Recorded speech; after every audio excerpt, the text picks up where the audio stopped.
sungguh-sungguh lagi. Kau Tuhan jadi andalanku, hanya Kau Tuhan yang ku percaya. Di saat aku sudah tak mampu, hanya Yesus aku pelaku. Mari sama-sama angkat tanganmu, kita katakan, aku percaya ada mujizat. Aku percaya Tuhanku dahsyat, perbuatan ajaib telah dikerjakannya. Aku percaya ada. Dengan lembut jemaat Tuhan kita katakan, aku percaya. Benar Tuhan, kami meyakini dengan iman, dengan sungguh-sungguh Tuhan, bahwa ada mujizat di dalam setiap perkataan kami Tuhan. Perbuatan ajaib Engkau berbuat bagi kami Tuhan. Aku percaya ada. Mari dengan lebih berseru katakan, aku percaya ada mujizat. Aku percaya Tuhanku dahsyat, perbuatan ajaib telah dikerjakannya. Aku percaya. Sekali lagi jemaat Tuhan katakan, aku percaya. Aku percaya. Kepada Bapak Gembala saya persilakan. Aku percaya Tuhanku dahsyat, perbuatan ajaib telah dikerjakannya. Aku percaya ada mujizat. Aku percaya ada mujizat. Aku percaya ada mujizat. Kami percaya firman Tuhan, kami percaya kuasa Tuhan, Amin. dan mujizat masih tetap ada. Amin. Amin. Terima kasih Bapa di surga, kami bersyukur pagi hari ini kami boleh sehat, kami boleh kuat karena kasih dan pemeliharaan Ya, Tuhan. Terpuji namamu Bapa, tidak henti-hentinya kami memuji memuliakan nama Tuhan. Itulah kerinduan kami. Dan kalau kami hadir di tempat ini, Tuhan kami percaya ada kuasa firman Amin. yang Amin. terus memberkati kami, yang terus memimpin hidup kami. Sampaikan pesan-pesanmu, hati kami siap mendengarkan firman-Mu di dalam nama Tuhan Yesus. Haleluya, amin. Beri kemuliaan buat Tuhan, haleluya. Salam sehat, silahkan duduk. Puji Tuhan, Bapak Ibu yang dikasihi dalam Tuhan Yesus. Kita bersyukur pagi hari yang indah ini kami boleh ada dalam hadirat Tuhan bersama-sama memuji memuliakan nama Tuhan. Puji Tuhan, kita percaya itu semua karena kasih dan kebaikan Tuhan. Hari ini kita terus belajar bagaimana maksud dan tujuan Tuhan atas hidup orang-orang percaya. Bukan hanya kita Tuhan memiliki rencana buat kita untuk kembali menjadi serupa dengan gambar Kristus. Bapak Ibu yang di dalam Tuhan, di Injil Yohanes pasal 10. Injil Yohanes pasal 10 ayat 27 firman Tuhan mengatakan, domba-dombaku mendengarkan suaraku dan aku mengenal mereka dan mereka mengikut aku. Firman Tuhan mengajarkan kepada kita bahwa kita diumpamakan seperti domba, yaitu domba yang memiliki hati yang lembut. Dan perbedaan domba dengan kambing mungkin Bapak Ibu jemaat mengetahuinya sendiri, saudara. Nah, dikatakan domba-dombaku mendengar suaraku. Nah, kita diciptakan dengan kerinduan di dalam batin untuk mendengar suara Tuhan. Jadi kebutuhan terbesar di gereja, di dalam gereja saat ini adalah supaya umat Tuhan mampu mendengar suara Tuhan. Nah, ketika kita mendengar suara Tuhan, kita fokus kepada pesan-pesan atau firman Tuhan, jangan lagi terkontaminasi dengan mendengar suara-suara yang bukan dari Tuhan. Boleh-boleh aja kita sekedar mendapat informasi dalam di dunia ini, saudara, tetapi itu bukan fokus hidup kita. Setiap hari kami kirim di grup Bersinar update yang terpapar positif COVID-19. Tetapi kita juga bersyukur yang sembuh juga angkanya 3.000 lebih setiap hari. Nah, artinya kembali bahwa inilah kebutuhan terbesar dalam gereja saat ini supaya umat Tuhan mampu mendengar suara Tuhan. Mampu mendengar pesan-pesan firman. Nah, saudara, artinya begini. Kita betul-betul membutuhkan atau meminta anugerah Tuhan untuk memperbesar daya serap untuk perkara-perkara rohani. Seperti pada pagi hari ini kita bisa menangkap pesan-pesan Tuhan. Kita mau menerima firman rema. Ketika kita membaca merenungkan firman, kita nangkap isi hati Tuhan, saudara. Karena banyak hari-hari ini orang sulit menerima, mengerti atau memahami firman. Bahkan kita terus belajar setiap hari melalui 4M. Menerima firman, lalu apa? Merenungkan firman, lalu kita mempraktekkan firman, kita ngalamin mujizat Tuhan, ngalamin pengalaman rohani, kita bagikan firman. Amin. Melalui 4 langkah tadi. Nah, saudara, artinya kita meminta anugerah Tuhan untuk terus memperbesar daya serap untuk perkara-perkara rohani. Apa akibatnya? Akibatnya kita mengalami ketenangan, kedamaian, enggak panik, enggak ragu lagi, enggak goncang. Nah, saudara, kenapa kita membutuhkan anugerah Tuhan? Karena dikatakan kekristenan bukanlah sekedar agama, tetapi bagaimana kita membangun hubungan yang terus-menerus dengan Bapa. Amin. Inilah yang dikatakan kekristenan itu relationship, yaitu adakah hubungan kita dengan Bapa di surga. Saudara, kenapa? Karena Dia menciptakan kita untuk menjalin persekutuan dengannya. Saudaraku, inilah yang dikatakan hubungan anak dengan Bapa di surga.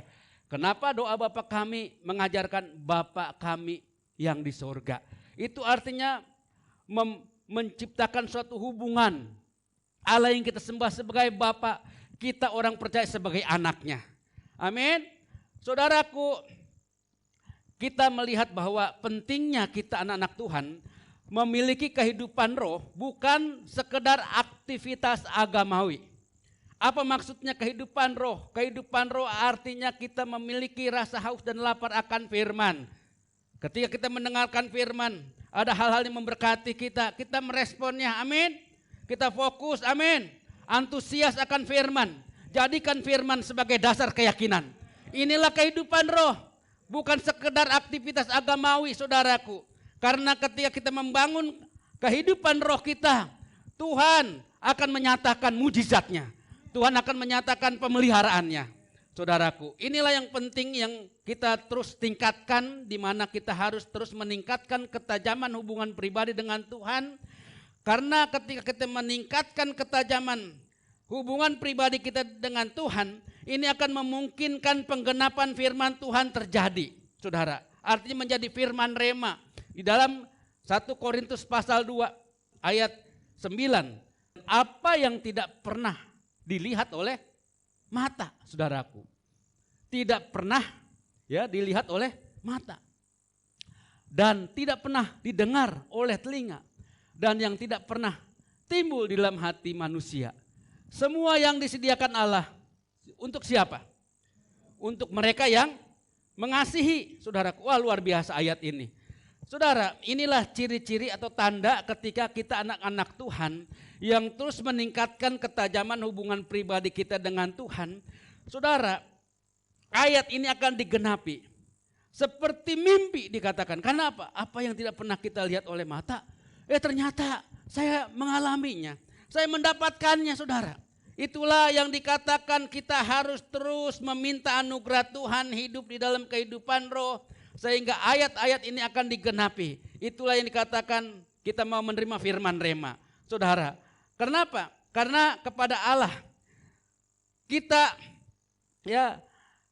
karena kepada kita Allah telah menyatakan oleh Roh. Mungkin apa yang Tuhan sediakan belum kelihatan, belum ada hari ini. Tetapi saudara, itu enggak menjadi masalah buat orang-orang percaya. Kenapa? Karena yang terpenting adalah kita menyadari, kita yakin bahwa Tuhan sudah telah menyediakannya. Inilah iman, saudaraku. Mungkin belum terjadi hari-hari ini, tetapi kita sangat percaya bahwa kita mengasihi Dia.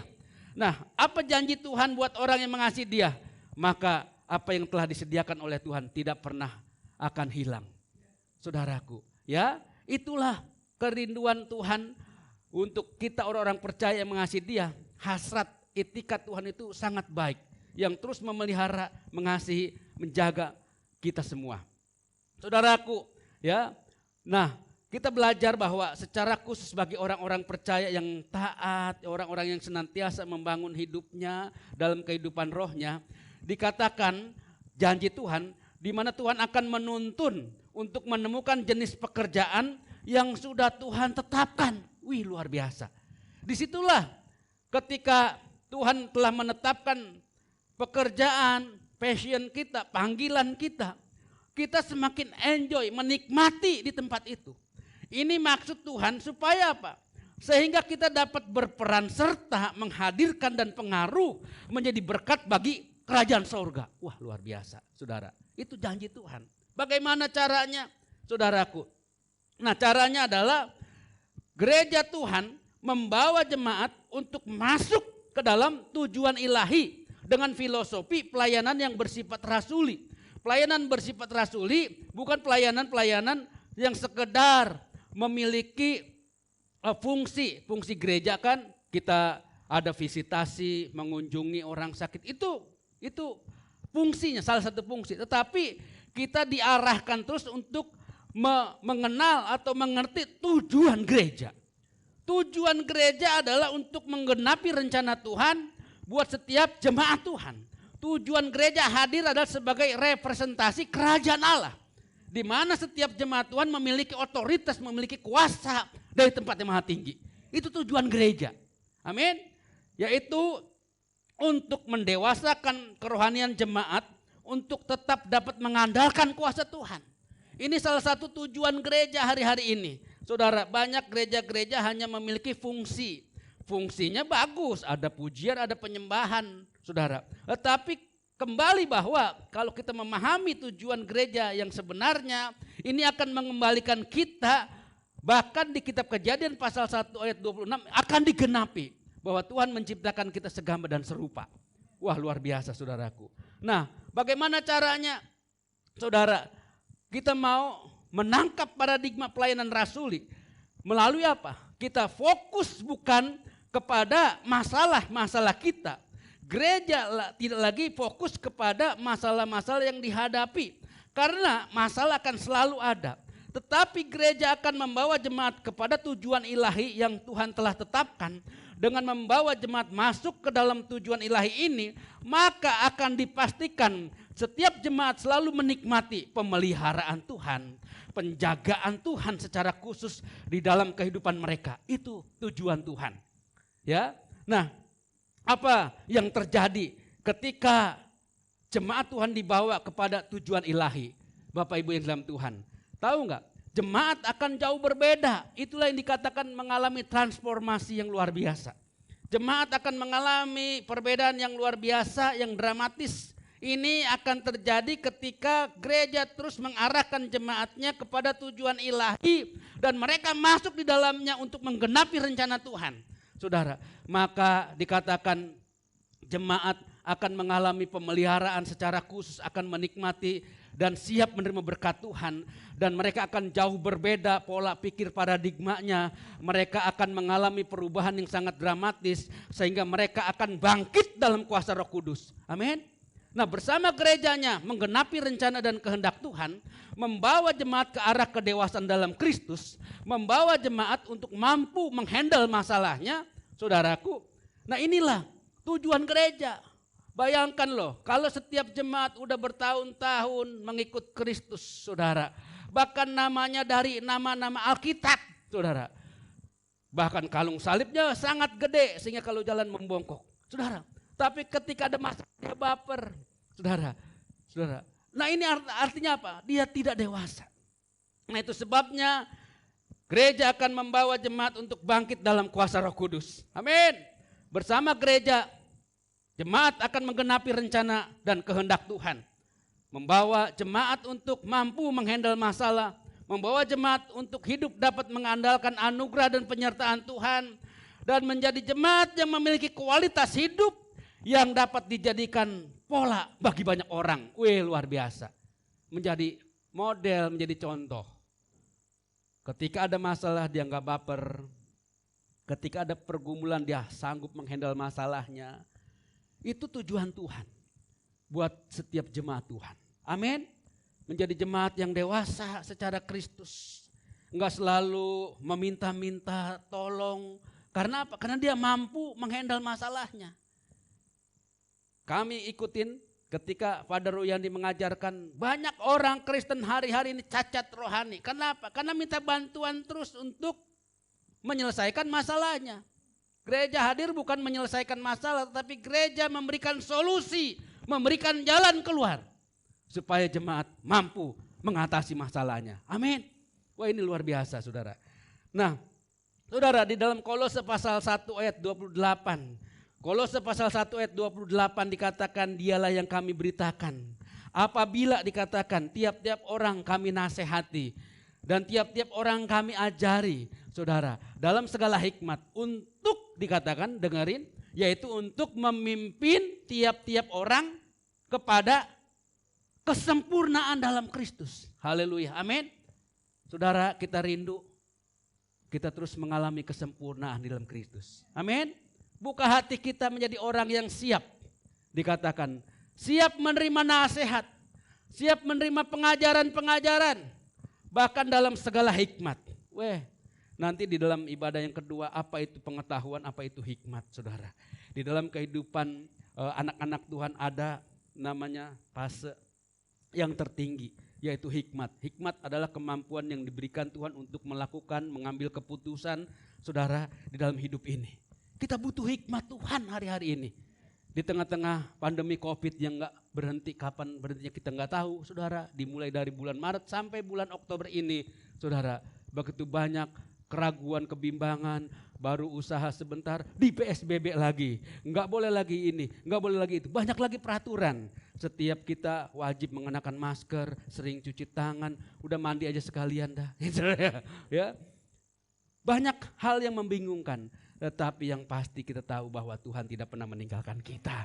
Penyertaan Tuhan sempurna dalam hidup saya dan saudara. Ini tujuan Tuhan membawa atau memimpin tiap-tiap orang kepada kesempurnaan di dalam Kristus.